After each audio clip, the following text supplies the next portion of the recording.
Salut à tous, ici Seb, on se retrouve pour une petite vidéo, petite vidéo top.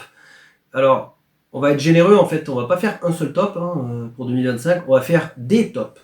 Donc la vidéo promet d'être assez longue, va falloir que je rush un petit peu, parce que j'ai pas envie non plus que ça dure 400 ans. Il y a 58 jeux à évoquer. Comme j'ai pas de Kallax avec de 2000 jeux derrière moi, j'ai fait un petit décor à la One Again, avec des boîtes de jeux. J'ai un peu brouillé les pistes, il y a des jeux que je vais évoquer, il y en a que non. Voilà, c'est histoire de dire, histoire d'avoir quelque chose dans le dos. J'ai mes notes qui sont là. On va faire plusieurs catégories en fait dans ce top. Au lieu de faire un seul top, je me suis dit autant en faire plusieurs, parce que il y a plein de jeux et tout. Et en plus, on va pas faire un top, par exemple top 5, on va pas dire numéro 4, numéro 3, numéro 2, je m'en fous. En fait, moi, si je dis top solo, je balance X nombre de jeux. Top multi, il y en aura peut-être 2 ou 3. Top BGA, il y en aura 5, 6. Peu importe. En fait, c'est les jeux qui m'ont marqué en fait, finalement de l'année. Donc j'appelle ça top par abus de langage. Mais en fait, c'est plus des jeux marquants pour moi. Petit disclaimer direct. Moi, ma chaîne, vous savez, vous le voyez, elle s'appelle Seb et ses cartes. Parce qu'en fait, moi, j'adore les jeux de cartes. Que ce soit en solo, en multi, en coop, en machin. Moi, j'ai Spirit Island, j'ai Iron Sand, j'ai, je sais pas, après en jeu multi, moi, j'aime bien les jeux d'affrontement, j'ai Mindbug, j'ai Gozuix, Mage Knight, voilà. Moi, j'aime bien tout ce qui se joue à base de cartes. Donc, en fait, ne vous choquez pas de ne pas voir de gros jeux de figurines, de gros jeux à méritrage, de jeux de campagne, machin, ça me plaît pas ça. C'est pas du tout mon style. J'y joue parfois chez mon beau-frère, donc ça me permet de sortir de ma zone de confort, d'essayer aussi d'autres mécaniques, d'autres machins.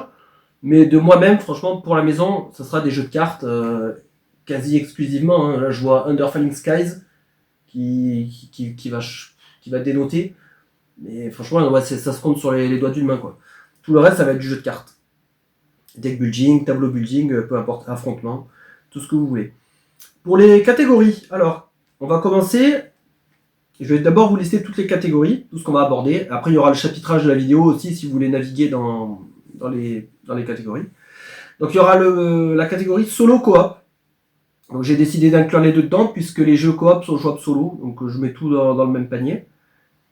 Et souvent, la plupart de mes jeux solo en fait, sont des jeux coop à la base.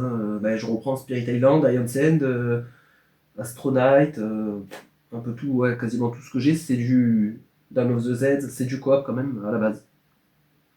Ensuite, on parlera des jeux multijoueurs 1 contre 1, donc des jeux de duel, pas forcément affrontement, mais des jeux qui se jouent à deux. Ensuite, il y aura les jeux multijoueurs compétitifs pour dénoter avec les coops. On aura les extensions, petite case extension. Il y aura une catégorie BGA pour souligner les jeux marquants qui sont arrivés sur la plateforme. Enfin, pour moi, pour ma part en tout cas. Une petite catégorie déception. Déception par rapport au hype, aux critiques, tout ce que j'ai entendu. Ensuite, il y aura les découvertes 2025. Donc ça sera les rattrapages. Donc c'est des vieux jeux, entre guillemets, des jeux qui sont pas 2025, mais que moi que j'ai découvert en 2025. Donc à chaque fois que je fais du rattrapage, j'aime bien découvrir des jeux, je suis encore curieux. Et de toute mécanique, même si c'est des euros, des n'importe quoi. Même si c'est pas mon style de prédilection, je vais quand même découvrir sur BGA, en location ou en festival. Là, j'ai fait pas mal de festivals et c'est vrai que ça permet d'enchaîner beaucoup de jeux. Donc c'est cool. Une autre catégorie sera les jeux un peu les ratés, enfin ceux que j'ai pas pu jouer cette année, les envie de jouer. Donc là, ce sera des jeux 2025, mais que j'ai pas pu tester encore. Ensuite, il y aura la catégorie année prochaine, 2026, quoi. Qu'est-ce qu'on projette, qu'est-ce qu'on a envie d'acheter, de tester, machin et tout. Donc voilà, on va partir là-dessus. On va commencer avec les solo de coop. Juste avant, petit coup de pub pour une amie. Une amie apicultrice donc, qui fait donc du miel, forcément. Et qui participe beaucoup aux vidéos, au Discord, etc. Moi, je parle beaucoup sur les Discord, j'aime bien ça. Et vous voyez, elle nous a offert un petit pot de miel. Si on arrivait à caser le mot diégèse, j'ai encore du mal à le dire. Donc j'avais réussi à le faire dans la vidéo sur Eternal Deck. Et donc du coup, le défi étant validé, elle nous a envoyé un pot de miel à moi et d'autres youtubeurs, donc c'est vachement sympa. Donc c'est nickel. Et donc si vous voulez éventuellement lui en acheter, là j'ai sa carte, mais je vous mettrai son adresse mail. Parce qu'elle fait ça, c'est super quoi, super bien emballé, super un super cadeau pour Noël par exemple, un petit colis de plusieurs types de miel et tout. Bon, vous verrez. Voilà, donc c'est là, je fais la pub pour cette personne parce que je la trouve comment dire, très sympathique, très gentille, et parce que je veux mettre en avant des produits de bonne qualité, tout ça, donc ça fait aussi partie de mes valeurs. Voilà, je fais pas de la pub pour un truc industriel, un truc à la con, un pub pour une grosse entreprise, non, ça, non, aucun intérêt. Voilà, donc ça c'était une petite parenthèse, je vous mettrai les coordonnées de toute façon, et vous pourrez vous faire plaisir. Donc on commence avec les solos coop. Donc même si j'ai joué à beaucoup de jeux, finalement j'en ai pas retenu tant que ça en fait. Hein. Finalement, dans le créneau jeu de cartes que j'affectionne. Donc en cinquième, je vais parler de Micro Hero Hercule, de Léandre Proust, donc auteur de Clash of Deck, de Acrylogique, etc. Et là il a fait Morph récemment. Donc Micro Hero Hercule, donc un petit deck building de poche. D'ailleurs j'en avais fait une vidéo. Les 5 jeux que je vais évoquer là, j'en ai fait des vidéos. Donc vous pourrez vous y référer éventuellement. Donc Micro Hero Hercule, le petit deck building de poche, vachement sympa, petit jeu solo. Un bon petit défi, assez rejouable, avec les 12 travaux à enchaîner. On peut jouer en mode campagne et enchaîner les 12 travaux. Dans ce cas-là, ça nous fait une partie hyper longue. Ou alors on peut jouer un travail qui nous prend 20-30 minutes. Et le défi est intéressant, la mécanique est sympa. Curieux de voir la suite, parce qu'il projette déjà de faire des suites avec d'autres héros, donc avec Achille, d'autres héros de la mythologie grecque, probablement. Donc assez cool ce jeu-là, j'ai vraiment bien aimé. Ensuite, je voudrais parler de Decker. Alors Decker, j'en ai parlé la semaine dernière sur la vidéo où je faisais un récapitulatif des avis et pour inventer un peu les mérites. Donc c'est un jeu de Richard Wilkins ou Ricky Royal sur YouTube. Et franchement là aussi, j'ai été pas mal surpris. Ce petit jeu là, un bon défi condensé en quelques tours seulement, très rejouable et très généreux en contenu. Franchement, royal quoi. Là, les éditeurs pouvaient vous en inspirer. Un super rangement, tout clean, tout propre. Après, le thème et le jargon limitent un peu l'accessibilité. C'est clair qu'il faut s'accrocher. On passe ensuite à Régicide. Donc là, il y a 3 auteurs. Paul Abrahams, Luc Badger, Andy Rigdal. Désolé si je prononce mal. Hein, c'est que déjà, j'ai pas bien écrit. En plus, c'est des noms à consonance étrangère. Donc, c'est pas toujours facile à lire et à dire. Donc là aussi j'en ai fait une vidéo, donc moi ce que j'aime bien c'est que c'est accessible et challengeant, et un matériel minimaliste, parce que moi ma vidéo en fait je l'ai fait avec un simple paquet de cartes, je me suis dit je vais pas aller acheter le jeu Régicide en magasin, non je me suis acheté un beau paquet de cartes, alors sur ma vidéo bon, j'ai un paquet de cartes pourri avec les cœurs et les trèfles et tout, mais après je me suis acheté un beau paquet de cartes avec des superbes illustrations et tout, et voilà en fait je peux simuler avec ce jeu de cartes, je peux simuler beaucoup d'autres jeux, je sais qu'on peut jouer à Fief de Norbois, on peut jouer à Régicide, on peut faire d'autres jeux en fait. Il y a plein de. J'avais aussi essayé Le Village, un petit jeu une espèce de réussite aussi. Donc voilà. Mais assez cool. Le Régicide aussi, j'ai bien aimé dans le style minimaliste. Et moi j'aime bien ce genre de jeu minimaliste avec très peu de cartes, un peu comme Micro Hero Hercule quoi. Un tout petit paquet de cartes, hop, et ça permet de rejouer X fois. Je trouve ça assez brillant.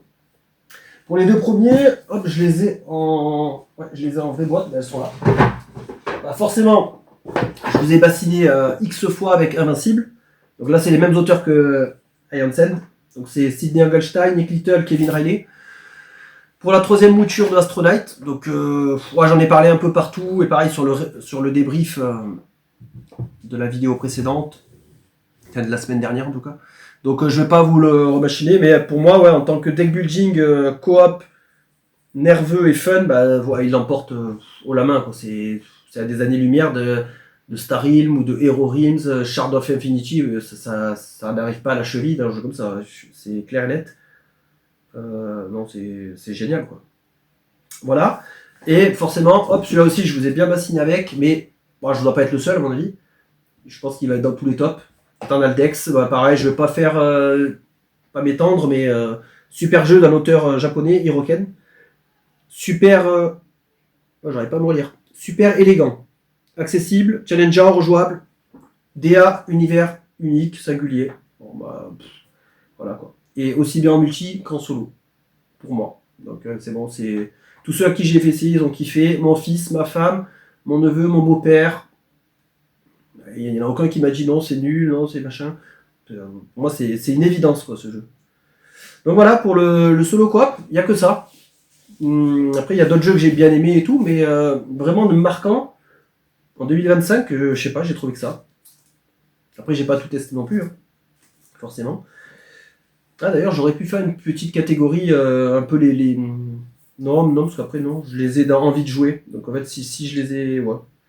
Oui, parce qu'on peut pas parler de tous les jeux, il y en a beaucoup trop.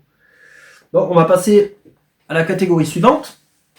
Donc là, c'est les jeux de duel à 2 joueurs. Donc je vais commencer avec... Est-ce que je commence avec celui-là? Ouais, peu importe. Ouais, bah je commence avec probablement mon jeu de duel favori. Ah bah ils sont là. De toute façon, pour les duels, hop, je peux vous spoiler un peu. On va parler de ça. Voilà. Alors, ma saga préférée, c'est Mindbug. Mindbug, là encore, on y retrouve le côté carte, côté minimaliste du matos, minimalisme des règles, efficacité, nervosité, côté bluff. Je regarde moi des parties sur YouTube des tournois et c'est hyper intéressant avec les commentaires et tout.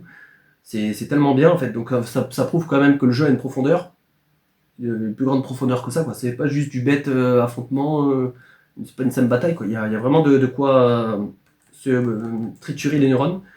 Et j'adore ce jeu. Donc là, moi j'avais reçu ces deux-là en Kickstarter ou GameFound, c'est pareil. Et après j'avais précommandé celui-là, là, King of Tokyo.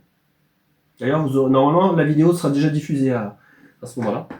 Donc là c'est royal, quoi. 3 boîtes avec des mécaniques renouvelées à chaque fois.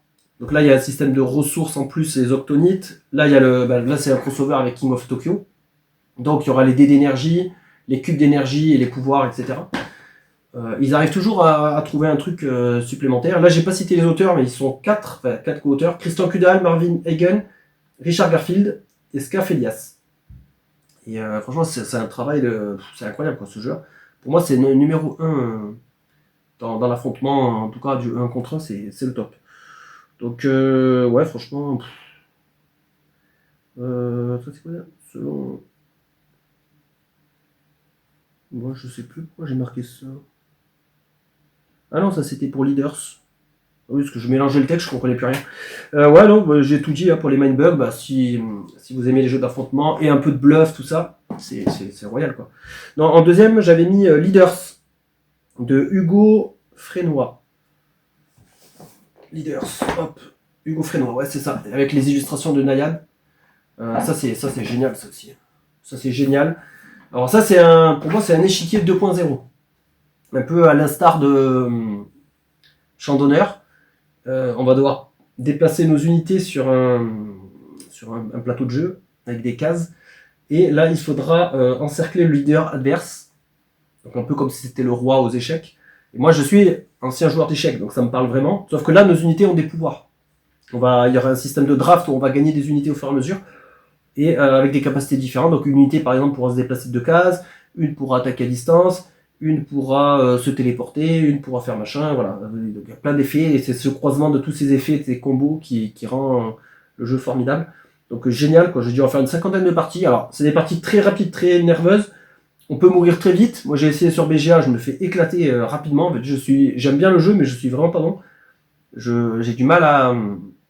Parce qu'en fait, il faut attaquer, mais tout en... Faut pas rester trop défensif, sinon on se fait bloquer. Donc il faut quand même aller de l'avant, mais si on va de l'avant, on découvre un peu son leader, donc on risque de se faire choper aussi. Donc il y a un équilibre à avoir, et je pense qu'il faut connaître bien les unités, les combos et tout. Mais ouais, génial ce jeu-là, franchement je surkiffe. Et le matériel, incroyable, une vingtaine d'euros ça, 25 ou 26, avec du rangement, des machins et trucs. C'est là l'édition, pareil, il y en a plein qui en ont parlé avant moi, c'est incroyable. Incroyable. Ben, après on va enchaîner avec Zénith, qui est juste là, Grégory Grard et Mathieu Roussel. Donc Grégory Grard, j'aime beaucoup cet auteur. Il a fait aussi Château Combo, que j'aime bien. Il a fait Viva Katrina, que j'aime moins. Mais dans le genre poste de tuiles, je suis assez difficile, moi. Déjà, c'est un genre de jeu que j'aime pas forcément. Et à part Acropolis, il y en a pas beaucoup que j'apprécie de poste de tuiles. Et après, je sais plus ce qu'il a fait avec Grégory Grard. Il avait pas fait Mot Malin aussi? Je crois que c'est ça. Ben, là aussi, illustration de Nayad. C'est marrant, j'ai pas fait exprès. Mais du coup, c'est 2 fois le même illustrateur. Zenith, moi j'aime beaucoup, donc le jeu de tir à la corde et le jeu de cartes avec des combos. Là aussi il y a beaucoup de cartes, beaucoup d'effets. Les cartes sont uniques. Il n'est pas exemple de défaut. par exemple à la fin, je sais qu'en fin de partie, des fois c'est un peu lent, un peu long, quand on n'a pas les bonnes cartes et qu'on n'arrive pas à finir à choper la dernière planète, des fois la partie peut s'éterniser. Donc ça peut être un défaut, c'est vrai que des fois c'est pénible. Je pense qu'il faudrait une extension pour essayer de corriger ce petit point là, et là ça serait vraiment top. Je sais qu'on a déjà l'extension agent secret, moi je l'ai, elle est déjà dedans. Donc c'est cool, ça nous rajoute des personnages et tout, mais ça chamboule pas le jeu en fait. Et je pense que d'ailleurs le jeu s'appelle Zénith, et là on voit un soleil. Justement, ils n'ont pas utilisé le soleil. On voit le système solaire là. Enfin là on voit comme c'était un peu le vaisseau, les planètes, machin. Et ouais, quoique là il y a un soleil là sur les plateaux technologiques.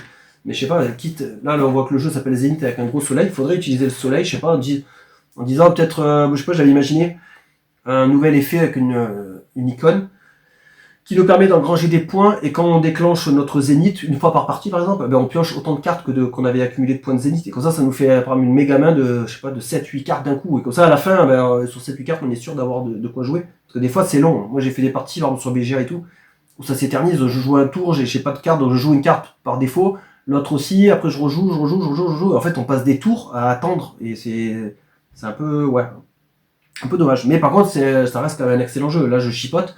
J'en ai fait beaucoup de parties. Moi, je kiffe ce jeu-là. Franchement, c'est trop bien. Après, on va parler de Toy Battle de Paolo Mori et Alessandro Zucchini. Donc là aussi, excellent jeu de 1 contre 1, accessible à toute la famille. Très élégant, très simple d'accès. Les maps, donc il y a 8 plateaux différents, apportent pas mal de rejouabilité avec des différents effets. C'est assez addictif aussi. Moi, j'avais découvert sur BG en avant-première. On va même que le jeu sorte en magasin, donc c'est assez cool. J'ai failli l'acheter, mais j'ai pas acheté parce que je me suis dit, je sais pas si à la maison on aurait joué tant que ça. Parce que vous savez, il n'y a pas une profondeur énorme. C'est addictif parce que ça va vite et tout. Mais en fait, là, en jeu à deux, finalement, j'en ai quand même pas mal. J'ai les Mindbug, j'ai Zenith qui est un peu plus long. Si je veux d'une rapide et nerveux, je vais avoir par exemple Leader.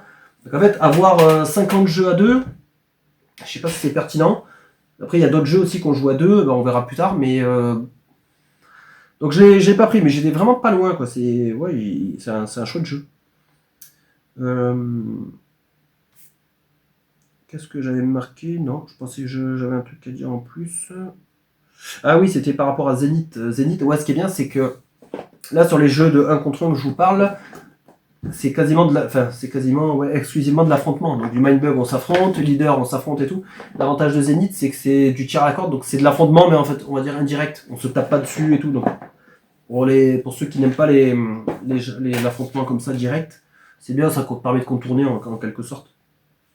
Après, je voulais évoquer Cardia de Fuzzy Bukida et Mathieu Rivero. Un petit jeu d'affrontement, un petit jeu pareil minimaliste avec peu de cartes et assez sympa quand même. Pareil, il était sur BGA, moi j'ai joué sur BGA et en festival. Et pas mal d'effets de cartes qui donnent des combos. Il faut réfléchir parce qu'il faut accumuler en fait des espèces de sauts qui sont comme des points de victoire, on va dire en quelque sorte. Si on en a 5, on gagne. Et en fait, on joue nos cartes selon une frise, et les effets des cartes qu'on joue plus tard peuvent interférer, peuvent faire modifier les effets des précédentes. Donc c'est bien parce qu'il y a une espèce de continuité.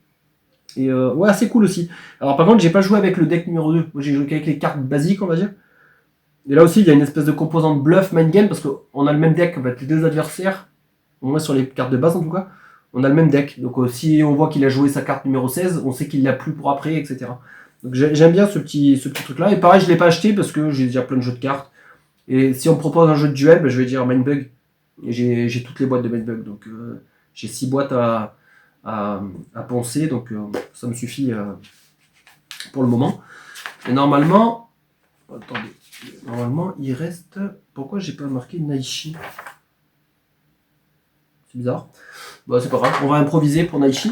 Donc le jeu de Mathieu Bierry et Alex Fortino. Mathieu Bierry du podcast On Joue-Tu. Ce jeu-là, en fait, je l'ai... je vais pas dire je l'ai... Merde. Je vais dire je l'ai snobé. Non, pas forcément. C'est que ouais, je m'étais pas intéressé. Voilà, c'est plutôt ça. Et en fait, j'aime bien les tableaux building. Donc ça, c'est une sorte de tableau building assez condensé. En fait, on va devoir jouer 10 cartes dans son royaume, en quelque sorte. Et j'aime bien parce qu'il y a une composante...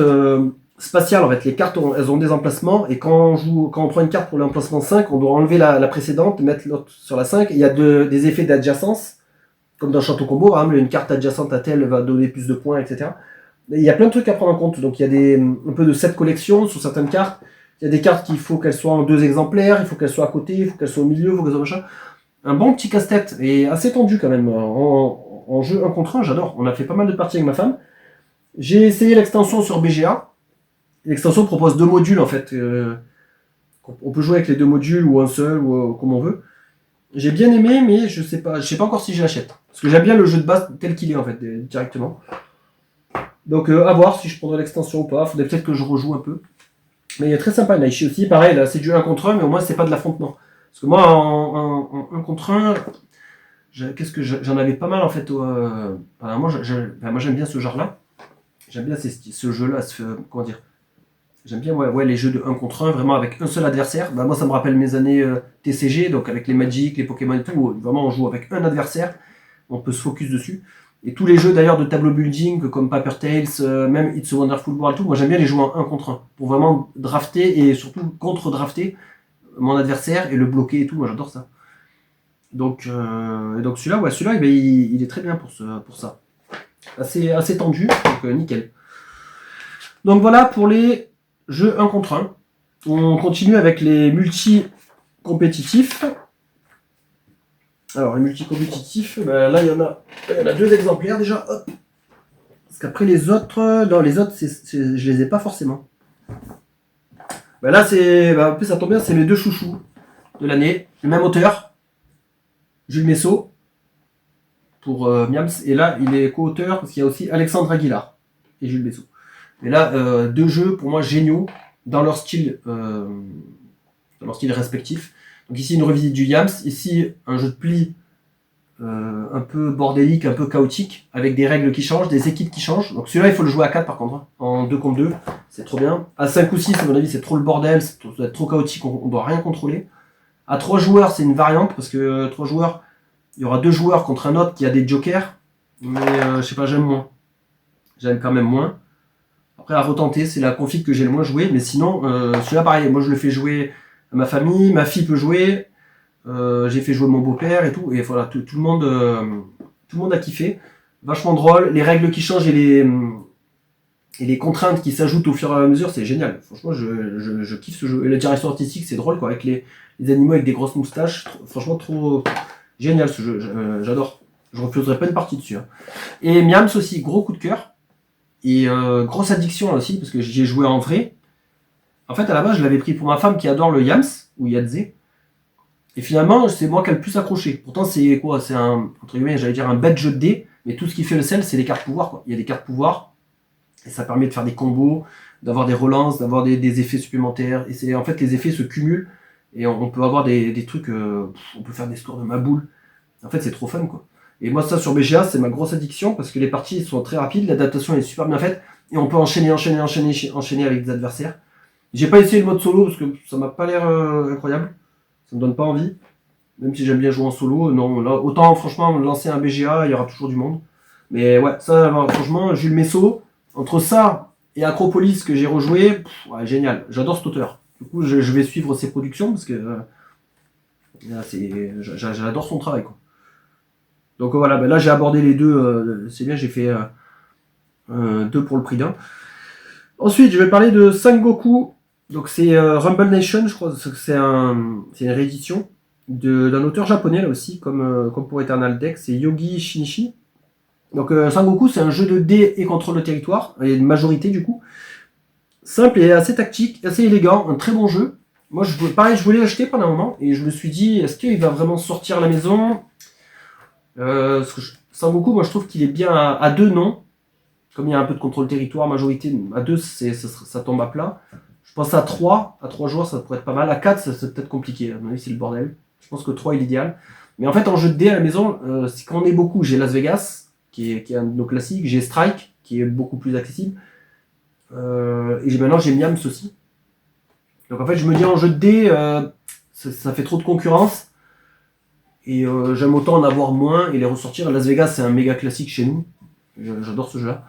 Et Miams, j'aime énormément aussi. Et pareil, il est très accessible. Que Sangoku, il y a quand même un niveau de réflexion un peu au-dessus. Je suis pas sûr que ma fille pourra beaucoup y jouer. Mon fils, peut-être un petit peu, mais je sais pas s'il va kiffer. Donc j'ai quand même bien aimé, mais ça a été... Ouais, j'étais pas loin de l'acheter celui-là aussi. Ensuite, on va parler de Rival. Donc Rival, c'est un jeu fait par des Français. Ils sont 4, donc il y a Léonard Ebel, Sami Jafar, Baptiste Roux et Maxime Chiot. Donc c'est un jeu de Battle Royale et deck building, avec une DA très soignée. Mais moi, le problème, c'est que en fait, je l'avais acheté ce jeu. L'édition, elle est top et tout. Par contre, j'avais pas d'adversaire pour en profiter assez. Pas de mode solo. Et en fait, Battle Royale, bah, là, au contraire, il faut qu'on soit beaucoup. Et à chaque fois, ouais, j'ai joué à 3 max. Donc déjà, les parties sont assez longues. Et après, personne ne m'a jamais redemandé d'y jouer. Tout le monde a bien aimé la partie. On m'a pas forcément relancé en me disant, ouais, est-ce qu'on en refait une, machin et tout. Donc c'est un peu tombé à l'eau. Donc je me suis dit, bon, bah tant pis, de toute façon, des jeux, on en a plein. Moi, j'en avais encore acheté de nouveaux, le beau-frère aussi. Donc à chaque fois qu'on fait les journées jeux et tout, bah, il faut qu'il y ait de la nouveauté. Enfin, on essaye d'avoir de la nouveauté, on essaie de rejouer aussi aux anciens. Donc celui-là, vu que personne ne me l'a redemandé, bah, j'ai dit, bon, bah tant pis. Ça n'a pas marché. Mais par contre, dommage qu'il n'y ait pas de solo, parce que pour moi, il y a moyen large de faire un solo là-dessus.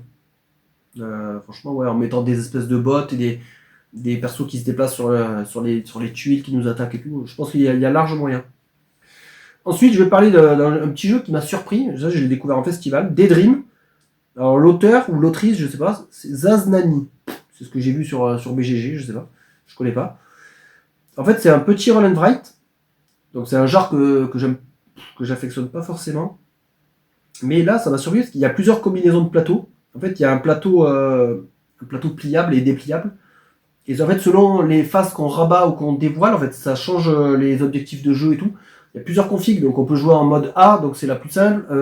A et B, il y a déjà plus de règles. A, B, C, il y a encore plus. On retourne, il y a D, il y a E. Putain, j'aime bien ce côté ingénieux et tout.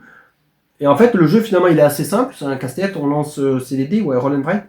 On lance les dés, il faut placer les chiffres. Je sais plus exactement comment. Je crois qu'il faut placer les 2 chiffres ou la somme, ouais, un truc comme ça. Mais j'ai trouvé ça cool, quoi. Juste du placement de chiffres, ils appellent ça quoi? Chill. C'est un jeu de chill. Voilà, on est tranquille. Mais quand même, ouais, intéressant. J'ai trouvé le concept vraiment bien. Après, on va parler de Symbiose, de Jérémy et Christelle Partinico. Ou Portinico, je sais pas, désolé. Donc là, c'est un petit jeu de cartes, un petit tableau building. C'est assez léger, où on cherche à faire matcher des symboles soit d'animaux, soit de couleurs. Donc là, ça réinvente rien. Mais ce qui est marrant, c'est qu'en fait, il y a une espèce de rivière centrale, une zone centrale, où on prend des cartes, on les met dans notre tableau, et en échange, je crois qu'on met une de nos cartes dans la rivière. Donc les adversaires peuvent la récupérer pour leur propre tableau. Et en fait, notre tableau synergise avec les tableaux des adversaires, de gauche et de droite.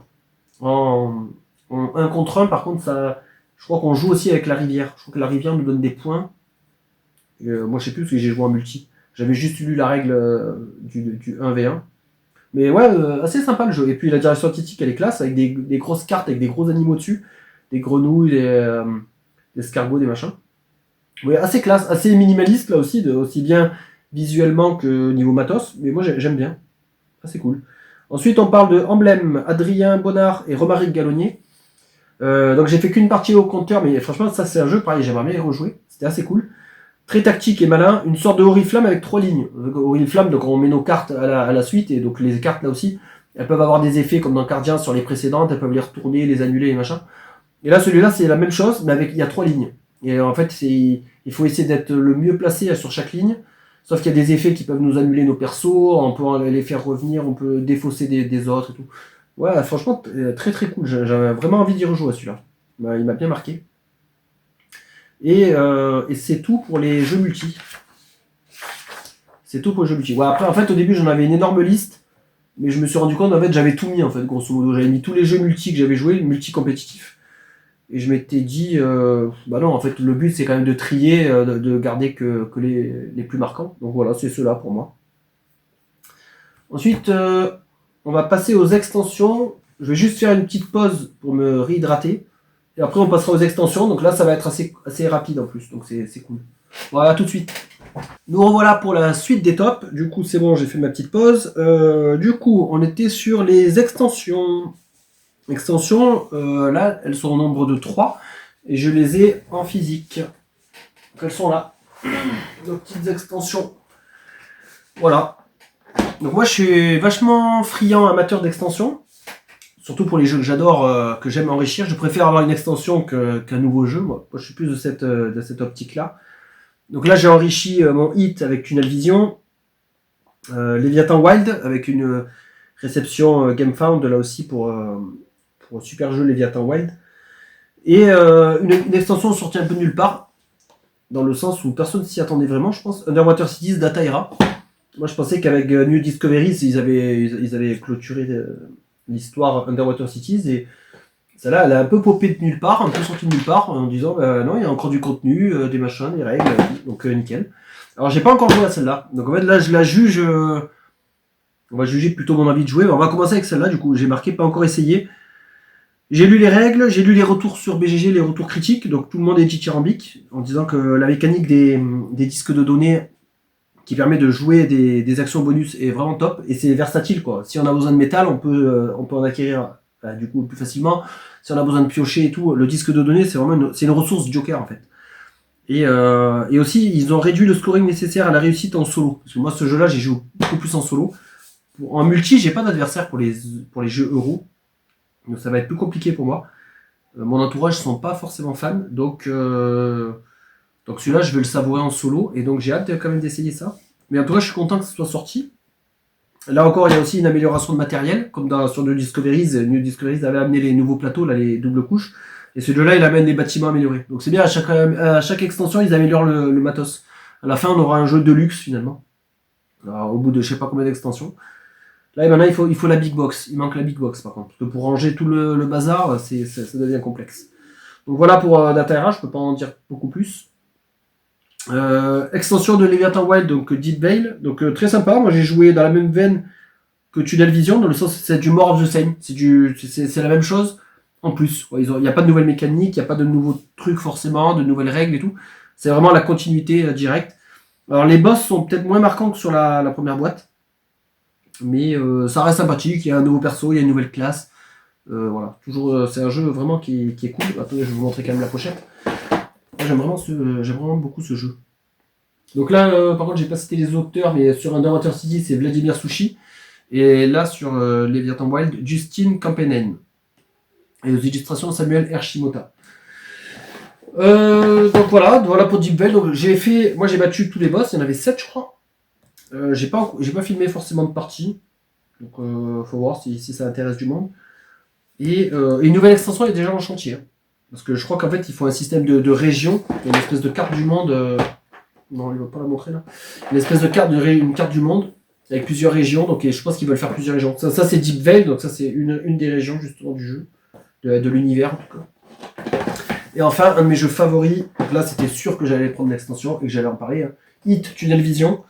Donc là aussi une nouvelle extension en chantier pour l'année prochaine, pour début 2026. Donc là j'ai trop hâte. Ça c'est Instabuy direct. Je surkiffe ce jeu. J'ai grosse addiction aussi. Donc là aussi c'est pas révolutionnaire. Ça amène un plateau recto verso, donc deux pistes différentes. Mais une qualité et une constance dans la gamme. Un de mes jeux favoris. Voilà, toujours des nouvelles cartes de sponsors, cartes d'atelier pour s'améliorer. Carte de championnat avec des événements aléatoires et tout. Donc, moi, ils peuvent en sortir 10 comme ça, je les prendrai. Hein. Là, franchement, j'ai pas le choix. Et par contre, j'en suis content. Je me plains pas. Voilà, pour la catégorie extension, on va être pas grand chose là aussi. Hein, mais c'est des petits boosters. Il y a eu Zénith, il y a eu Château Combo, je les ai pris ces extensions-là. C'est pas mal, mais bon, c'est des mini extensions. Je sais pas si ça mérite d'être dans un top. Et en petit booster, il y a aussi Faraway, mais je l'ai pas acheté par contre celle-là, elle m'attire pas. Et j'ai joué sur BGA et tout, finalement j'aime plus Faraway. Non, je trouve plus mon compte là-dessus. Dans le genre un peu tableau building, machin et tout, finalement je préfère par exemple Naishi, ou je préfère Château Combo, ou d'autres jeux. Finalement Faraway, je pense qu'il va quitter la maison. Du coup, d'ailleurs, l'extension de Faraway est disponible sur BGA, et comme ça je fais la transition. Donc là, on part sur les top BGA de cette année. Donc top BGA, moi j'ai marqué Zénith en premier parce que en fait il est en avant-première, donc c'est vachement cool. Avant qu'il soit en boutique, j'ai pu déjà tester Zénith et c'est là en fait que j'ai appris à l'aimer parce que je faisais pas mal de games, découvrir les cartes et tout, c'était génial. Donc très très cool. Il a été longtemps sur BGA avant de sortir en boutique, donc petite hype entretenue et tout. Et vachement cool quoi de proposer le jeu un peu en avant-première. Moi je trouve ça sympa. Pareil, même discours pour Toy Battle. Jeu sur BGA en avant-première, vachement cool, l'adaptation elle est top. Ça permet d'enchaîner les games, de trouver des concurrents très sérieux. Sur la plateforme, on a des mecs, c'est des cadors. Sur tous les jeux en plus, c'est impressionnant. Même des jeux, on se dit, il n'y a pas trop de stratégie et tout. J'ai pas forcément d'exemple, mais par exemple, je sais pas, Can't Stop, il y a un mec qui a dû faire 4000 parties, et si vous tombez sur lui, il va vous casser en deux. C'est même pas la peine. Les mecs, ils ont masterisé chaque jeu, c'est très impressionnant. Sur BGA, moi j'ai cité Miams aussi, parce que j'aime beaucoup. Alors là, c'est une bêta pour l'instant, mais très très bonne adaptation. J'ai marqué Sangoku, Province en guerre, qu'on a vu dans les top multi. Cardia aussi, très bien. Leaders. Agent Avenu. Agent Avenu, là, il est en alpha. Alors moi, j'aime bien Agent Avenu, parce que ça, j'ai découvert en festival. Je savais que j'allais aimer, parce que c'est un ou des auteurs de Mindbug. Je crois que c'est Christian Kudal. Ouais, je crois que c'est Christian Kudal et sa femme, ou un truc comme ça. Je sais plus. Agent Avenu, impeccable, parce que là aussi, on retrouve un peu l'aspect bluff de Mindbug, parce qu'on va te proposer une carte, et l'autre, il peut la prendre ou prendre celle qui est face cachée. Donc c'est assez cool quoi comme jeu. Et donc là aussi ça fait un peu entre guillemets tableau building, set collection, parce qu'on va essayer de faire des collections des mêmes personnages pour essayer d'avancer plus vite. Et j'ai pas joué avec le mode expert avec les objets, là, le recto du plateau. Donc je sais pas ce que ça vaut. Mais juste le jeu de base sec il est très bien je trouve. Donc ça aussi cool de l'avoir sur BGA. Et sur BGA une autre avant-première, un jeu qui est pas encore sorti, Fliptoon de Jordi Adam, donc auteur de Cartographeur, de Stone Spin Architect, Zombicide Gear Up, et entre autres. Fliptoon, très cool aussi. Donc là, c'est un deck building plus tableau building de 6 cartes. Donc à chaque fois, en fait, on va piocher les cartes de notre deck et on va les étaler sur un tableau de 2 par 3. Donc 3 par 2. Bon, il y aura 3 cartes par ligne. Ouais, donc il y aura deux lignes de 3 cartes. Et assez cool, quoi. Et là aussi, il y a des combos de cartes selon les animaux. C'est simple, c'est fun. Il y a des effets qui vont jouer sur les majorités d'un type d'animal, des effets qui vont jouer sur l'adjacence, etc. Donc ouais, j'ai bien aimé. Celui-là, on a joué en ligne sur BGA avec mon fils, et lui, il voulait directement l'acheter. Ben, il veut l'acheter, mais quand il sera en français, quoi. Il m'a dit, là, s'il n'est pas en français, il va galérer. Après, il n'y a pas beaucoup de texte, mais bon, je comprends pardon, que ça le freine. Par contre, le seul bémol sur ce jeu-là, il manque un peu de cartes avec interaction. C'est vrai que c'est, hormis interaction directe, parce qu'on a de l'interaction. On a bien le marché où on va aller acheter les cartes. On a des cartes qui nous disent si l'adversaire, si vous avez plus de chameaux, par exemple, je crois que l'adversaire vous gagnez plus de pièces. Bon, ok, c'est bien, mais moi j'aime bien les trucs qui vont aller taper un peu chez l'autre. La seule carte qui fait ça, c'est le cochon. Il y a une carte sur un deck comme ça de marché. Le cochon, en fait, on l'achète. Et c'est une carte pourrie, elle va chez l'adversaire. Donc c'est rigolo, parce que quand il la pioche, ça lui baise son tableau building. Mais c'est le seul. Il y a un seul cochon, quoi. Moi j'en aurais mis 4 ou 5 dans le deck. Donc c'est drôle, quoi, d'aller emmerder les adversaires. Moi, c'est pour ça que je joue en multi, parce que sinon, je joue que des solos et je fais mon truc tranquille. Là, si je joue en multi, moi, je veux qu'on puisse s'embêter un minimum, quoi. Voilà pour BGA, donc ouais, plutôt content. Il continue à proposer des jeux de qualité. Après, il y a d'autres adaptations, il y a des gros trucs. Hein. Je crois qu'il y avait même un jeu récent, comment ça s'appelle, Galactic Cruise et tout, un gros jeu euro et tout. Donc, quand même des jeux récents, modernes, des jeux d'actualité, c'est cool, quoi. Voilà pour la catégorie BGA. Après, soit on passe aux déceptions, soit découvert en 2025. Ouais, peut-être qu'on va garder les déceptions pour après. Et après, on finira sur une bonne note, une note positive avec les envies de jouer, les jeux que j'ai ratés et les jeux de 2026. Ouais, on va faire dans l'ordre comme ça. Et en fait, là, en découvert en 2025, je sais pourquoi il n'y avait pas Naishi en 2000. Pourquoi je l'ai pas mis dans les jeux 1 contre 1 tout à l'heure. C'est parce qu'en fait, il est sorti en 2024. Donc il devait pas être dans cette catégorie. Celui-là, il est dans les catégories découverts en 2025. C'est un jeu de 2024. Donc celui-là, vu qu'on l'a déjà évoqué, on va le passer. Qu'est-ce que j'ai découvert? Que j'ai rattrapé Bullet Cœur, donc sorti en 2022, de Joshua Van Lanningham. Ils en ont fait une émission là chez Proxy Jeux. C'est un podcast que j'écoute, c'est vraiment cool comme podcast de jeu. Avec le pionfesseur et un collègue à lui, merde, j'ai plus le nom. Je crois que c'est Kurtz. Et ils en parlent vraiment bien de Bullet Cœur. Ils en font une espèce un peu de critique. Donc je vous invite à aller écouter. Mais ouais, vachement cool comme jeu. Moi, je savais que ça allait me plaire en fait, ce jeu. Donc avec son style un peu manga, avec il y a que des héroïnes dedans. Et en fait, c'est un jeu comment dire, un peu casse-tête, un peu... ouais, c'est vraiment un casse-tête, quoi. Ce jeu, il est jouable en multi, mais je pense que là, par contre, il est plus adapté en solo, quoi. C'est vraiment du casse-tête. Il faut manipuler des jetons qui sont des balles, en fait, dans le jeu. En fait, on appelle ça des bullets. Il faut les manipuler pour réussir à faire des patterns. Et on a une certaine dose d'énergie, et dès qu'on détruit un type de balle, on regagne des fois de l'énergie ou pas, etc. Mais c'est vachement cool comme jeu. Chaque héroïne a un pouvoir unique, donc intéressant, et des patterns uniques, donc c'est cool. Franchement, chaque héroïne aussi peut être jouée en tant que boss, si on la retourne. Donc bonne rejouabilité là aussi, j'imagine. Donc ça, c'est un jeu que j'aurais pu acheter et que je pourrais acquérir franchement facilement. Ensuite, j'ai découvert Skyteam en festival, donc sorti en 2023 de Luc Raymond. Celui-là, je pense que tout le monde connaît. Hein. Moi, j'arrive un peu après la guerre, donc c'est un jeu coop à 2 joueurs. Et on doit faire atterrir un avion, et il y a pas mal de conditions. Il faut dégager le ciel, il faut réguler sa vitesse et sa hauteur. Tout ça avec une gestion de dés en fait assez simple, mais vachement intéressant. On a bien aimé. J'avais joué avec mon neveu. On avait enchaîné 3 parties. Vraiment cool quoi. Je comprends le succès qu'il a eu. Et là aussi, il y a eu des extensions, des machins et tout. Ça, c'est un jeu, pareil, je pourrais l'acquérir parce qu'il est très cool en jeu coop. En petit jeu coop, là, franchement, ouais, si on me dit coop à l'heure actuelle, je sors celui-là. Mais si on veut avec des dés, ouais, franchement, Skyteam, il aurait vraiment sa place dans ma ludothèque. C'est un créneau où j'ai pas de coop avec des dés, non, j'ai pas forcément. Dans ce format-là, ouais, lui, il pourrait arriver dans la collection. Et je pense qu'il plairait à ma femme, celui-là aussi. Moi, j'ai découvert ensuite Innovation, sorti en 2011 de Karl Schudig. Alors, j'ai découvert sur BGA.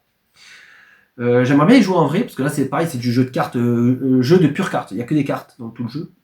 Et il faut essayer de créer un espèce de tableau building, mais assez étrange. Il faut se créer un moteur, et il faut monter dans les âges. C'est un peu thématique civilisation. On va monter dans tous les âges, jusqu'à l'âge actuel. L'âge moderne, et il y a des combos de cartes et tout, il y a plein d'effets, d'interactions directes. Alors là, on peut aller taper chez l'adversaire, on peut lui faire très mal. Donc moi, ça, j'adore ça. Et il a des bonnes notes, il est bien réputé et tout. Il y a eu une réédition, je crois. Là, c'est la 4e. Je crois que j'avais vu ça passer sur les sites marchands.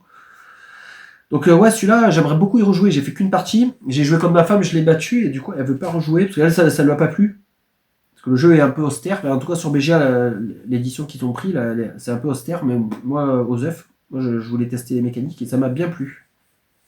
Ensuite, j'ai découvert Downforce, sorti en 2018, de Justin Jacobson, Rob Davio, donc il est connu, monsieur, je crois que c'est le papa des jeux Legacy, ça, Rob Davio. Et je crois qu'il a pas fait aussi sur Unmatched. Et Wolfgang Kramer, donc là il y a 3 auteurs. J'ai adoré ce jeu-là. J'ai trop kiffé. En fait, moi, ce qui m'a attiré, c'est la couverture avec le casque de pilote automobile, donc comme Hit et tout. Vu qu'en fait, j'ai joué à Hit, que j'ai kiffé. Après, j'avais testé Formula D, j'avais testé Rallyman GT. Testé là, on voit Dirt and Dust. Et donc, quand j'ai vu ce jeu avec le casque et tout, je me dis, oh putain, encore un jeu de course et tout. Je dis, je vais tester. Et j'ai adoré. Alors, ça m'a fait penser à Sonic Super Team. Donc, Sonic Super Team a dû s'inspirer de celui-là, probablement. Là, on est en fait sur un jeu de paris et de course automobile.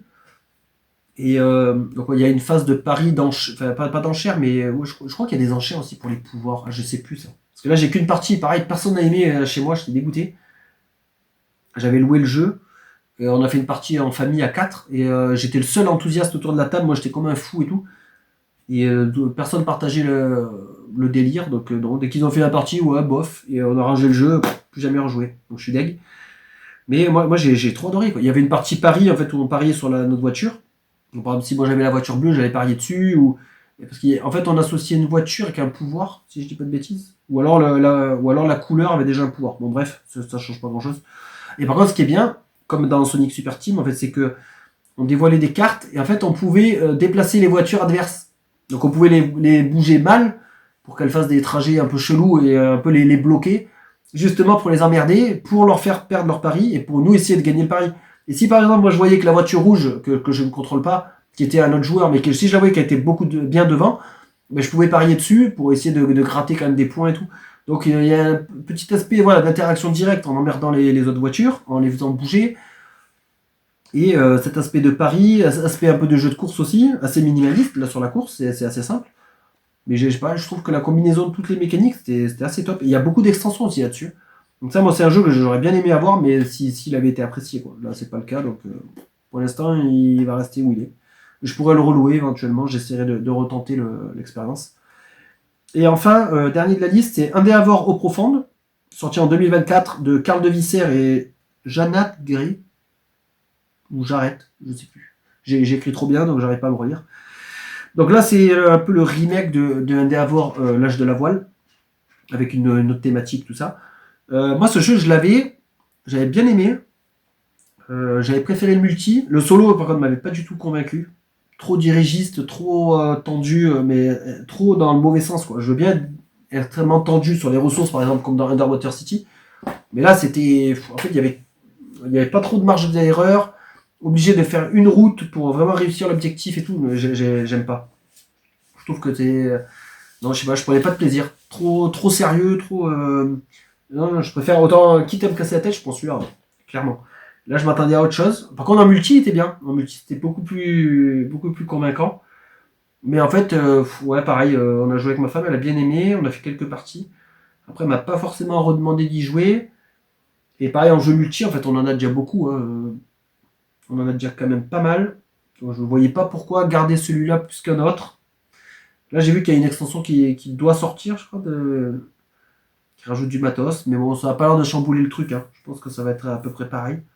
Donc, ouais, plutôt cool, belle édition, beau jeu, bon jeu. Franchement, c'est pas une déception. Enfin, en solo aussi, parce que j'ai pas aimé le solo. Ça m'a même saoulé, ça m'a gonflé. Mais donc, ouais, c'est dommage pour le solo, quoi. On passe aux déceptions. Donc là aussi, on va essayer de faire vite. Je ne vais pas m'étaler pendant 10 ans, parce que j'ai peur que la vidéo dure un moment. On commence avec... alors après, je vais nuancer, parce qu'il y a des jeux que j'ai fait qu'une partie. Hein. Ben, de toute façon, ouais, la plupart. C'est souvent des jeux que j'ai joué en festival, donc j'avais pas forcément l'occasion de rejouer, ou alors que... Ben, de toute façon, je vais vous expliquer à chaque fois. Donc déception, ben, on va commencer avec Tag Team, où j'ai une partie de Corentin Lebras et Gritcha German. Donc j'ai qu'une partie, donc voilà, c'est pour ça que je veux nuancer. J'ai fait ça en festival, donc j'ai lu les règles un peu à One Again et on a joué direct. Moi j'avais deux persos, un golem et un autre mec qui tapait jamais. Enfin moi, ça synergisait pas du tout. Ou alors peut-être que j'ai mal joué aussi, probablement. Mais en tout cas, moi il se passait rien de mon côté. Ma femme elle avait Jeanne d'Arc et le Viking. Donc en fait elle m'a éclaté parce que j'avais vu, j'avais regardé des vidéos et tout. Il y a des personnages qui sont plus petits, il y a des combos qui sont plus petits. Il y a une connaissance du jeu, forcément c'est un jeu de cartes et d'affrontement, donc il y a une connaissance des cartes à avoir. Donc moi, mon combo de personnage, il était nul à chier. Enfin, je sais pas, il n'y a rien qui sortait. Et en face, elle arrivait à me taper continuellement et à se soigner, donc bon, bah, c'était bouclé. Donc je demande à voir, en fait, je voudrais tester tous les persos, plusieurs configs. Mais celui-là aussi, il est sur BGA, donc peut-être à farmer un peu sur BGA pour me rendre compte un peu des combos, des trucs. Après, j'avais vu aussi un tournoi sur YouTube. Et il y avait des persos où c'était un peu aléatoire. Je trouve que la fourchette de décision qu'on a au moment où on ajoute notre carte dans notre deck à la fin de chaque manche, c'est un peu léger quand même. Je sais pas si en termes de profondeur c'est suffisant. Et après on déroule les cartes façon auto-battler comme Challengers. Mais dans Challengers il y avait quand même plus de synergie je trouve. Hein. Il y avait moyen de faire quelque chose dans Challengers, c'était pas que du aléatoire, hein. Loin de là. Mais là, je sais pas.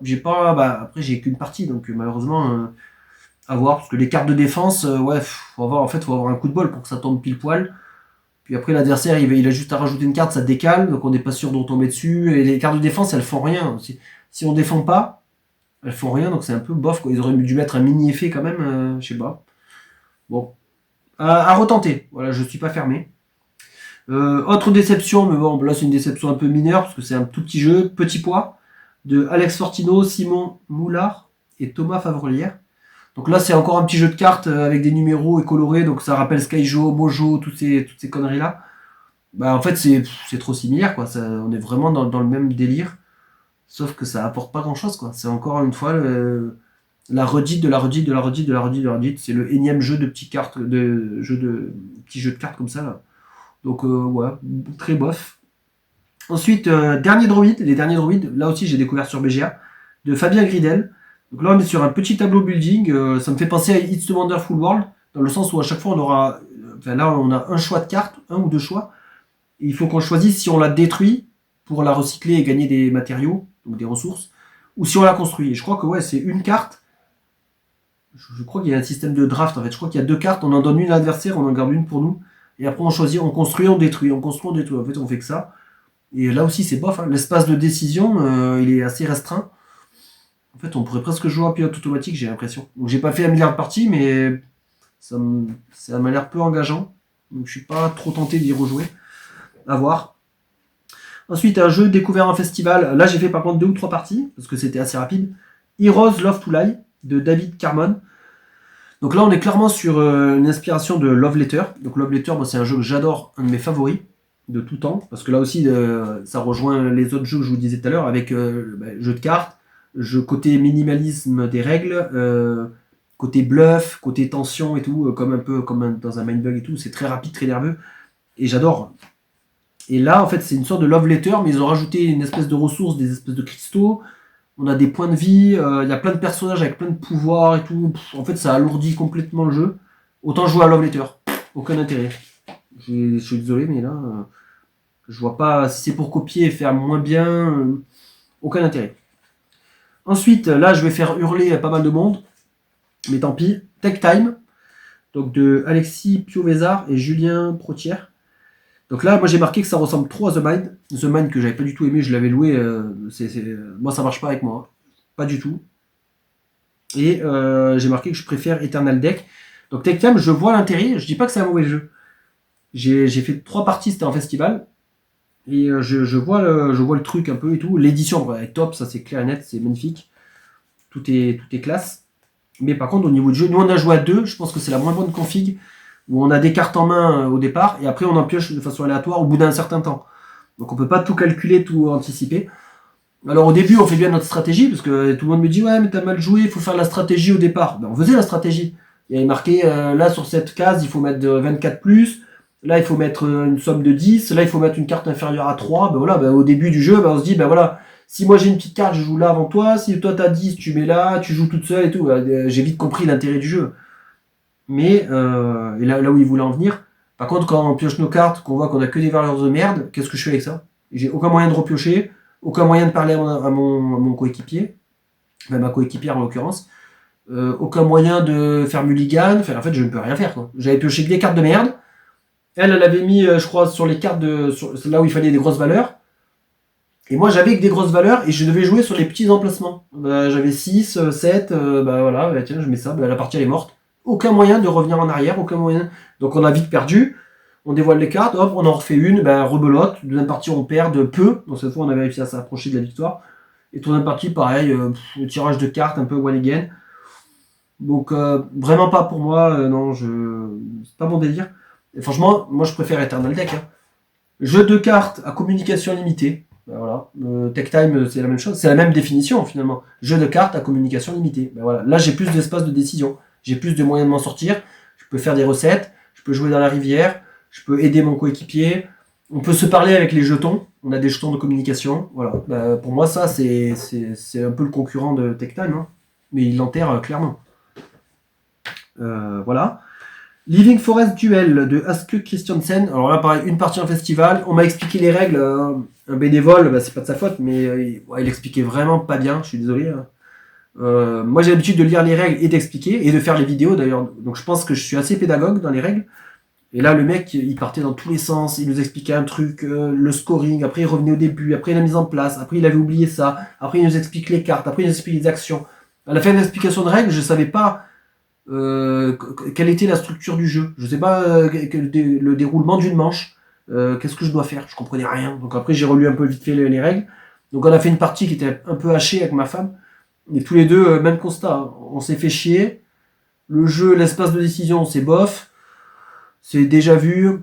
J'en ai très peu de souvenirs, mais je sais que c'était très très bof. Quoi. Franchement, je crois qu'il fallait des...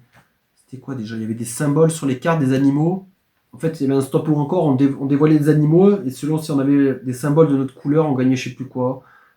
Franchement, moi j'ai trouvé ça horrible. Ensuite, dans les déceptions, Utan, de Graneru des PLRSN. Donc, c'est con, c'est mes auteurs, limite mes auteurs fétiches, c'est les auteurs de Hit. Mais franchement, il vaut mieux qu'ils restent sur les jeux de bagnole. Hein. Enfin, les jeux de course, parce que Flamme Rouge aussi est bien. Et donc là, c'est un jeu de pose de tuiles. Alors moi, comme je vous ai dit, j'ai du mal avec ce genre-là. J'aime pas du tout. C'est un jeu, moi j'ai marqué pose de tuiles lambda, quoi. C'est vraiment du classico-classique. Et un peu comme Viva Katrina de Grégory Grard. Moi, c'est un genre, franchement, ça me passionne pas. Il n'y a que Acropolis où j'accroche, parce que il est simple, épuré, quand même, mentalement, il est assez demandant, parce qu'on peut monter sur les étages dans Acropolis, donc ça donne une réflexion supplémentaire. Et la partie, je sais pas, je trouve qu'Acropolis est beaucoup plus élégant. Mais là, Utan, avec le thème nature, les animaux, les machins, le thème qui a été surexploité partout à overdose, moi j'en peux plus. Donc ouais, la mécanique bof et le thème bof. Donc là, non, zéro pointé. Après, il y a Fort Crown de Maxime Rambourg. Ça aussi, je jouais en festival à 3. Bon, c'était. Je vais pas dire que c'était une grosse déception, mais ouais, je sais pas, vu le ramdam que j'entendais autour, je m'attendais à mieux que ça, quoi. C'est assez basique, quoi. Là, pareil, il y a un deck général, je crois, on achète des cartes, elles vont dedans, et après, on déroule le deck. Ce qui est bien, c'est qu'on peut. Là, il y a de l'interaction directe, on peut aller emmerder les adversaires et tout. Il y a une espèce de compétition pour être le premier sur une piste, je sais plus ça sert à quoi. Je crois que si on n'est pas bien placé sur la piste, on prenait des malus ou des trucs comme ça, ou on perdait des diamants, enfin les rubis. Donc en fait, ouais, je l'ai mis en déception, mais en fait, c'est un. En fait, dans le jargon, on appelle ça des hockey games. En fait, c'est un jeu, il est sympa. Si on me propose d'y jouer, je vais dire ouais, mais moi, je vais pas l'acheter et je vais pas forcément demander à y jouer. Là, pareil, le jeu, pour moi, il est un peu surédité. Ils ont fait des cartes avec les sleeves, des machins, des plateaux, des trucs, il y en a de partout, des petits coffres et tout. Alors c'est cool, hein. Je sais pas combien vaut le jeu là, je me suis pas posé la question, j'ai pas vérifié, mais je pense pas que ce soit un jeu qui va marquer son temps, honnêtement. Ensuite, Dungeon Legend. Alors là, c'est la prononciation, je vais massacrer. Hein. Prezemek Witowat. Ou un truc comme ça. En tout cas, c'est l'auteur de. Mince, je l'avais avant ce jeu-là. Ah, je commence à être fatigué. Comment ça s'appelle déjà? Mince, c'était un jeu avec des tuiles coopératives qu'on pouvait jouer avec des enfants là. Ah putain. Ah, je sais plus. Bah, c'est dans le même univers en fait, Donjon Légende. Je sais plus, et je peux pas regarder mon téléphone parce que je filme avec. Bon, bref. Chronique d'Avel, voilà, c'est ça. Chronicle of Avel. C'est dans le même univers. Donc là aussi, c'est un jeu coop, un espèce de deck building léger. On va devoir se balader sur un donjon et taper des monstres et tout. Alors là, pareil, on a lu les règles. Enfin, j'ai lu les règles en festival. Il manquait des trucs de règles. Il manquait la façon dont attaquent les monstres. Je savais pas comment attaquer les monstres. C'est marqué nulle part. Je sais pas si c'est en fin de manche. Je sais pas s'ils ripostent après qu'on les a attaqués. C'était pas marqué. Donc je lis les règles. J'appelle les bénévoles. J'en appelle 2 ou 3. Le mec, il feuillette le livre. Il cherche désespérément. Ouais, je crois que c'est ça, je crois. Ah ouais, mais c'est pas marqué. C'est catastrophique. Là, les règles, c'est zéro. Enfin, le jeu devrait même pas être sorti. Déjà, en termes de gameplay, c'est trop léger. C'est bof. Là aussi, pareil, ils ont fait une édition incroyable avec plein de cartes, plein de machins. On rappelle le matériel, ouais, il en jette. Mais mécaniquement, c'est très pauvre, quoi. Je sais pas si ça mérite autant d'efforts d'édition. Je sais pas. C'est un peu too much. Pour finalement, le gameplay est assez plat. C'est un peu. Voilà, quoi. C'est très léger. Bon, c'est bien pour jouer avec des jeunes joueurs, tout ça. Mais par contre, ouais, les règles, non, mais là, c'est négatif. Moi, je suis allé sur BGG, j'ai galéré avec BGG en plein festival, avec du bruit, tête comme ça, pour me faire chier à lire les règles de ça, et qu'en fait, le jeu, il est bof, quoi. Bon, zéro. Zéro, direct. Ça, c'est rédhibitoire. Ensuite, prochaine déception, il en reste plus que 2, vous inquiétez pas. King of Tokyo Duel. Alors là aussi, je l'ai mis en déception, de Richard Garfield. Je l'ai mis en déception, mais en fait, c'est un peu tiré sur l'ambiance. En fait, déjà, j'aime pas King of Tokyo, moi, déjà de base. Je trouve pas ça fou comme gameplay. Donc, une sorte de Yams avec une course au point de victoire avec les monstres et tout. Alors, ouais, le thème, pourquoi pas, c'est sympa. Mais la mécanique, j'aime pas forcément. Je sais que mon fils, lui, il aime bien, donc il nous tanne à chaque fois pour jouer à King of Tokyo. Donc là, il y avait le duel à un festival, donc je me dis, bah, on va tester le duel. Voilà, peut-être qu'ils ont trouvé des mécaniques intéressantes et tout. Donc ils ont mis quoi? Ils ont mis un système de tir à la corde, donc il y a 2 cordes entre guillemets à tirer, 2 zones. Il y a toujours les dés, bon, ils ont gardé la mécanique principale de combat. Mais en fait, le tir à la corde, concrètement, nous, on s'en fout. En fait, avec mon fils, on éludait complètement cette mécanique-là, on s'en foutait. Et nous, tout ce qu'on voulait, c'était se taper. Donc en fait, quand on lançait les dés, on cherchait à se taper. à faire les dés d'énergie pour acheter des pouvoirs. Donc en fait, les majorités, je trouvais ça aucun intérêt. Donc c'est pas ce jeu-là qui va me réconcilier avec la saga. Moi, le seul King of Tokyo que j'aime, finalement, ça sera celui-là. Ça sera le Mindbug King of Tokyo. Parce que sinon, pour le reste, non, j'aime pas du tout cette saga. Là, le duel, je trouve ça horrible. Déjà, j'aime pas cette mode des duels, là, comme on a vu avec Living Forest Duel, Azul Duel, Château Blanc Duel. J'accroche pas du tout. Je m'en fous de cette mode-là. Je veux même pas. Là, je les ai testés, ces jeux-là, par curiosité, mais en fait, j'aurais même pas dû, parce que je sais que c'est nul à chaque fois. Ces jeux-là n'apportent rien. Vaut mieux jouer au vrai jeu directement. S'il y a Château Blanc, on joue à Château Blanc. On joue pas à Château Blanc Duel, qui est grosso modo la même chose, mais pas pareil, mais un peu quand même. Donc, aucun intérêt. Et enfin, dernière déception, et là quand même c'est une grosse déception, c'est un jeu que j'ai acheté et que là maintenant je cherche à revendre, non là il n'y est pas, je ne l'ai pas remonté. Non, bah il est dans la pile à vendre. Ascension Tactics Inferno.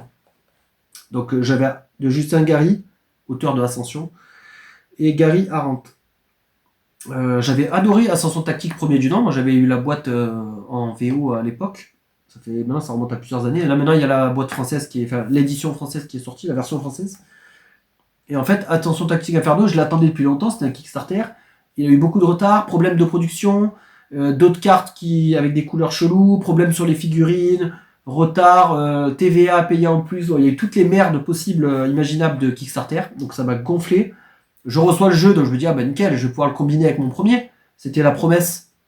Je me dis, bah j'ai Ascension Tactique numéro 1, Ascension Tactique numéro 2, hop, je les combine, comme Iron Sand, comme Spirit Island, comme Hit, voilà, j'ai des nouveaux trucs, mais je les mets ensemble. Bah là non. Parce que le jeu n'est pas prévu pour. Celui-là, c'est un standalone. Enfin, c'est prévu à moitié pour, mais pas vraiment, là aussi. Alors, vous pouvez mettre les jetons trésors, vous pouvez les mélanger, mais ils n'ont pas les mêmes dos. Ah, d'accord, donc c'est nul. Vous avez des nouveaux boss, mais ils sont pas tous jouables en partie de standard. C'est que des boss jouables dans la campagne de Ascension Tactique Inferno, la campagne qui est bidon. C'est juste 4 bêtes combat qui s'enchaînent. Je sais même pas s'il y a une montée en puissance. Je crois qu'on pouvait garder une carte, un truc comme ça. Non mais c'est un foutage de gueule le truc, c'est nul à chier, ça n'a pas du tout été pensé pour être combiné avec le premier, il y a des trucs qui dénotent, la map, il y avait des trucs sur la map et tout, en fait ça m'a saoulé, je me dis putain j'ai attendu tant de temps pour ça, c'est pour ça que je fais pas beaucoup de financement participatif, j'ai pas la patience, et quand je reçois le jeu, en fait soit je sais ce que je back, par exemple des Mindbug, voilà, je sais qu'il y a une qualité constante, voilà, là je suis pas déçu. Je back un Iron Cell, je sais que la qualité est constante, je suis content. Là, j'avais backé ça, voilà, je suis ravi, voilà. Mais dès que là, cet éditeur, moi, j'y vais plus. Stone Blade Entertainment, là, je comprends pas.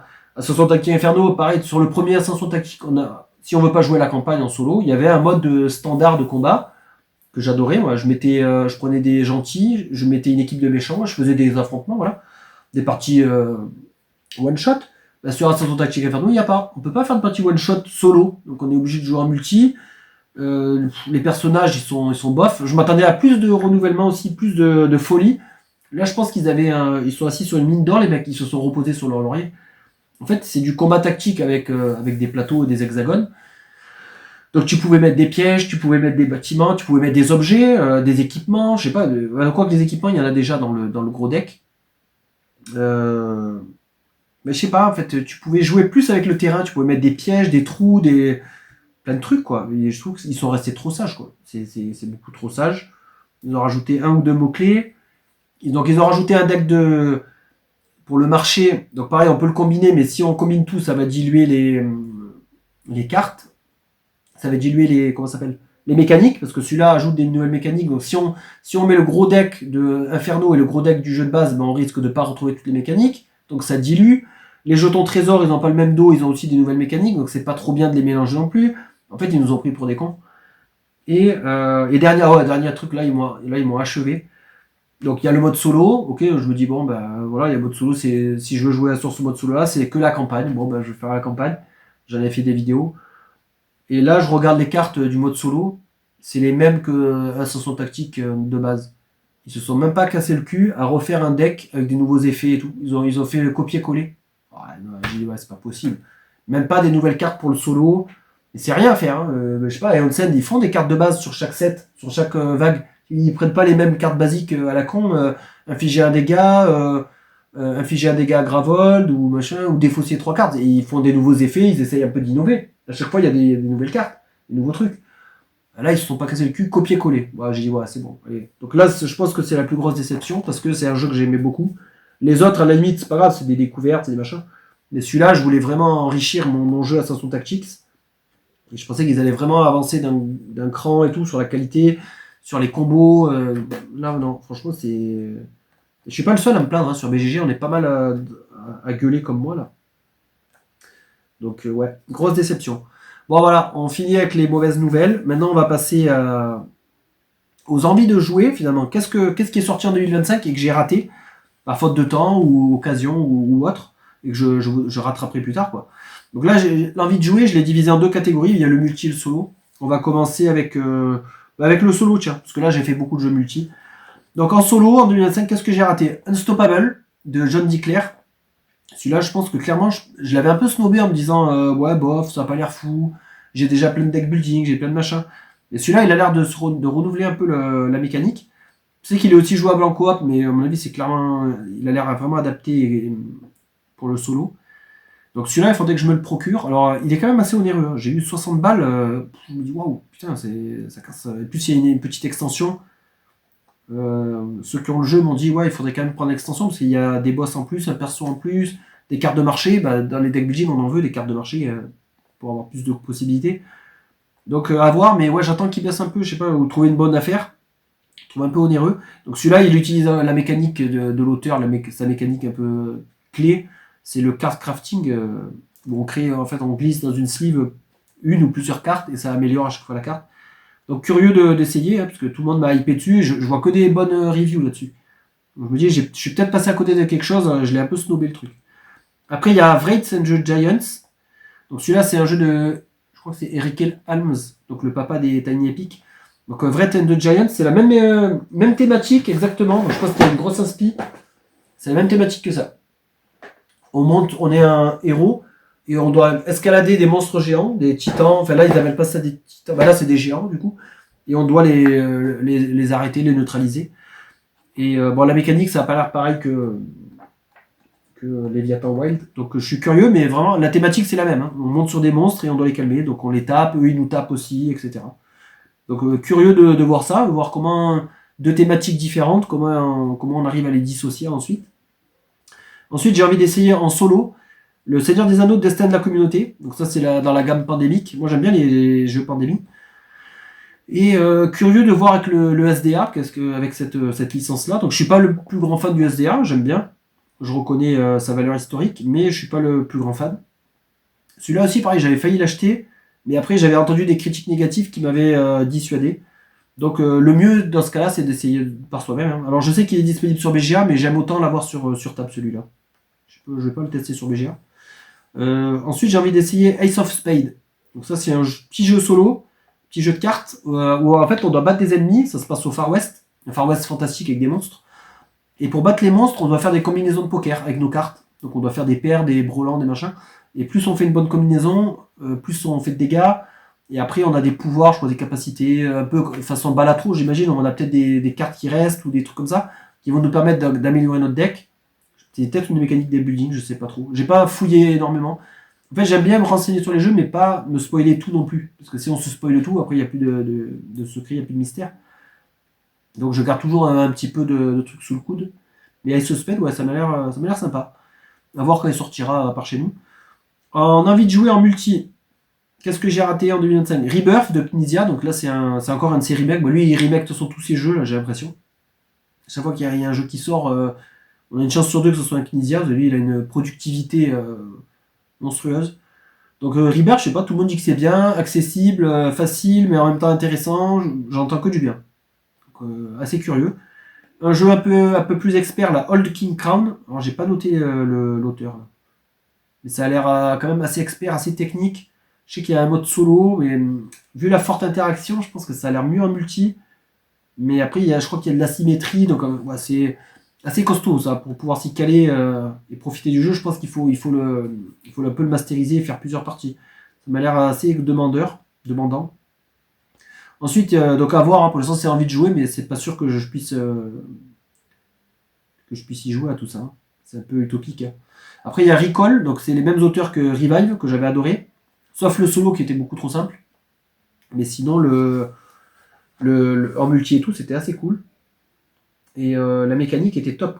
Mécanique avec des cartes et tout. J'avais vraiment bien aimé. Et gestion de ressources, tout ça. Donc Recall, ça prend un peu c'est un peu le même principe de ce que j'ai vu. Le plateau, pareil, il fait penser aussi à Revive et tout.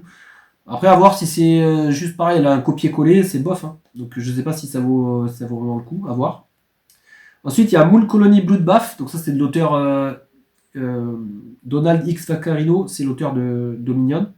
Et de Kingdom Builder, qu'il faudrait que je teste aussi. Donc là, c'est un jeu de cartes. Je crois que c'est aussi un deck building.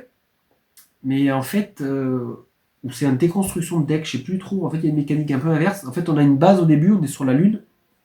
Et chaque joueur va essayer de résister le plus longtemps possible. Il y a un deck d'événements qui va frapper tous les joueurs. Et à chaque fois, donc on sort des cartes d'événements et ça nous fait des effets négatifs et tout. On perd des mecs, on perd notre base, j'imagine, je sais pas. Là aussi, je me suis gardé un peu de mystère, mais ça avait l'air cool. Alors pour l'instant, il est qu'en anglais, donc moi, pour jouer avec mon entourage, ça va être compliqué. Il n'y a pas de solo. Donc pour l'instant, ça reste en suspens. Après, il y a Grim Coven.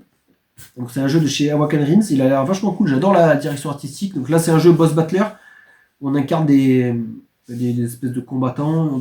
C'est un espèce de dark fantasy de ce que j'ai vu. Et on doit taper des gros boss et tout. Je sais pas. Ça avait l'air vraiment bien. Donc ça, je sais que le beau-frère, lui, il l'a baqué. Donc quand il va le recevoir, soit il va me le prêter, soit on va jouer directement chez lui. Donc ouais, assez curieux de voir celui-là. Après, c'est du genre, ben voilà, moi ça me sort de ma zone de confort, par exemple. Là, je sais pas s'il y a beaucoup de cartes, mais c'est pas la mécanique principale. Là, à mon avis, c'est plus déplacement Aberry-Trash, déplacement sur un plateau, lancer de dés à gogo et compagnie. Donc pourquoi pas. Ensuite, Apex Legends. Donc là, à l'instar de. C'est du Battle Royale, ça aussi. À l'instar de Rivals, que j'ai déjà évoqué. Là, ça, c'est tiré d'un jeu vidéo, par contre. C'est une licence. Mais j'avais vu une vidéo, ça avait l'air quand même sympa. Hein. Ça me rappelle un peu les Call of Duty et tout. C'est un peu ce genre-là, c'est du FPS sur console. Enfin, sur console ou PC. Et on doit se tuer les uns les autres. Il y a peut-être du jeu jeu en équipe, peut-être du capture de flag et tout. Moi, j'adore ça. Mais moi, sur PC, je jouais qu'à des FPS. Enfin, majoritairement des FPS. J'adore ce genre-là. Donc, curieux de voir celui-là, parce que ça avait l'air cool. Après, je connais pas du tout, j'ai jamais joué sur le jeu vidéo. Après, j'ai marqué fromage, mais en fait, le jeu fromage, au début, je l'avais mis parce qu'il y avait une grosse hype.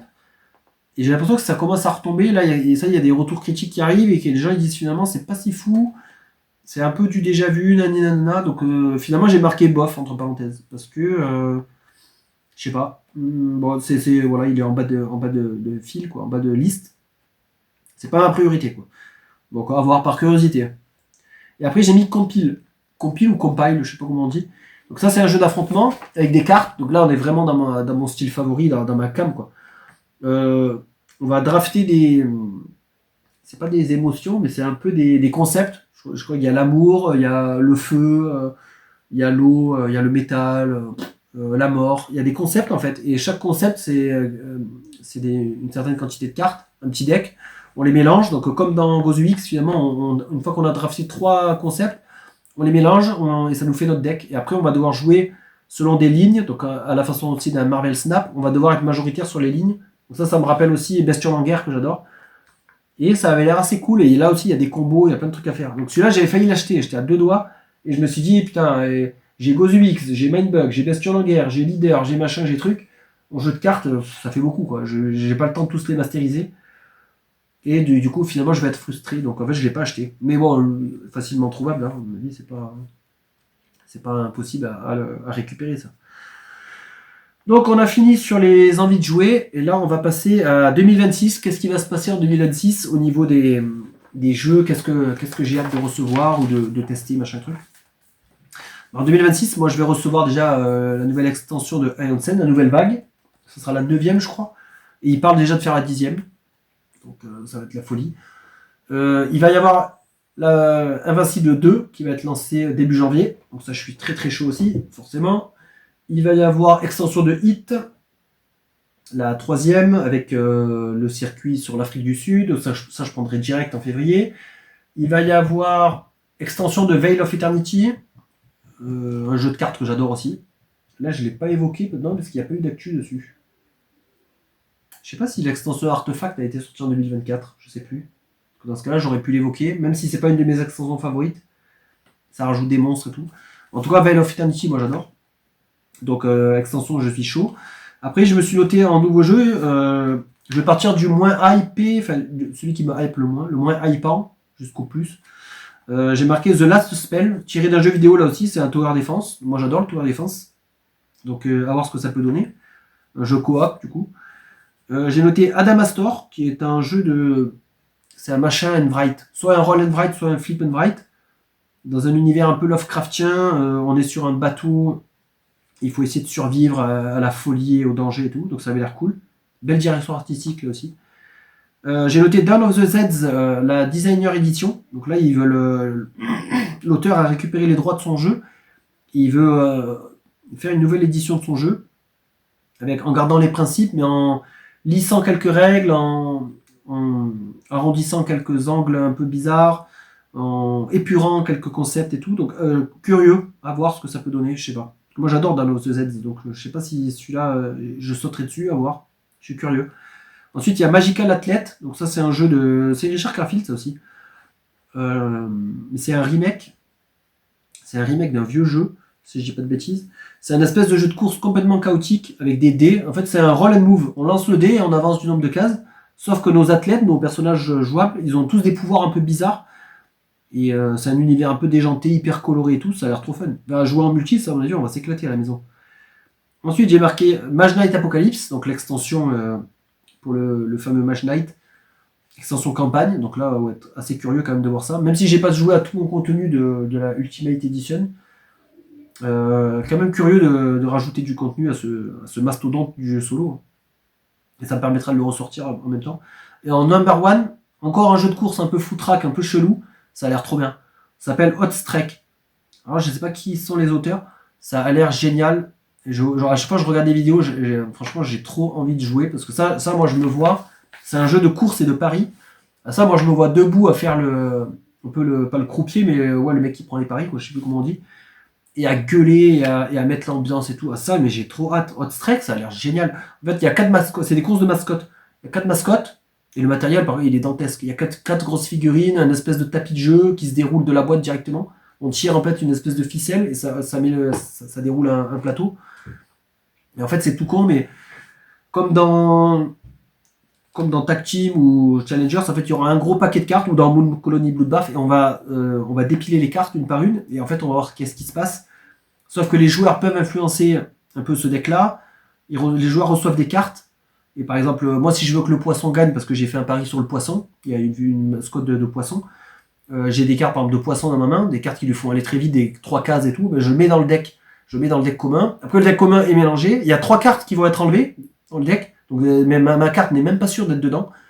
Mais c'est ça aussi qui donne du chaos et tout, et des rires. Et après, on dépile les cartes. Donc les mascottes peuvent avancer, elles peuvent tomber, elles peuvent changer de direction, elles peuvent se percuter, elles peuvent ramper. Ça a l'air foutraque, ça a l'air d'être le bordel. Mais ça a l'air trop drôle. Qu'est-ce que j'ai hâte de... C'est mon number one. Donc là, je sais qu'il existe qu'en version anglaise. Je le cherche désespérément.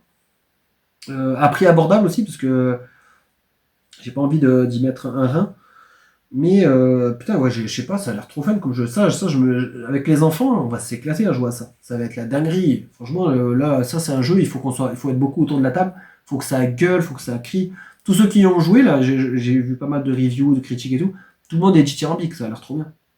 Donc celui-là, ouais, c'est bizarre parce que il sort en même temps que Magical Athlete. C'est un peu dans le même genre, finalement, une course un peu footrack. Et c'est chez le même éditeur. Donc c'est un peu bizarre. Cette autoconcurrence chez l'éditeur. Mais bon. Moi je suis curieux d'avoir les deux parce que je sais pas, ça a l'air trop drôle. Donc c'est cool. Et voilà, ben après ça met fin aux attentes 2026. Donc il y a quand même pas mal de trucs. Hein, sans compter tout ce qu'on va découvrir et rattraper déjà des années précédentes. Donc voilà, on arrive au bout de la vidéo. Là je suis assez crevé, là, j'en peux plus. Normalement on a dû évoquer 58 jeux, je crois, j'avais compté. Bon, une bonne soixantaine. Donc là je suis rincé. Donc j'espère que vous avez apprécié tout ça. Il y a vraiment de quoi faire. N'hésitez pas vous aussi à présenter vos tops, vos catégories, vos machins en commentaire. Moi j'aime bien les commentaires, j'aime bien vous lire et répondre forcément. Et là du coup ça sera la dernière vidéo de l'année. Donc je vous souhaite d'ores et déjà de bonnes fêtes de fin d'année, un joyeux réveillon, bonne fête pour le jour de l'an éventuellement. Bah voilà, beaucoup de jeux, j'espère, sous le sapin, si vous avez été sage. Et bah moi je sais déjà que je vais avoir Astronite. J'avais recommandé tous les Astronite, mais je les ai mis sous le sapin, comme ça au moins voilà, c'est mon cadeau. Et je crois que pour l'instant c'est tout. Parce qu'après les autres ils sont pas sortis, donc je suis un peu dans l'attente. Mais je suis content déjà, avec tout ce que j'ai là, avec ne serait-ce qu'avec ça et tout, Eternal Deck, machin et tout, j'ai déjà de quoi faire. Donc voilà. Bonne fête à tous, bonne fin de journée, on se dit à la prochaine, profitez bien. À bientôt.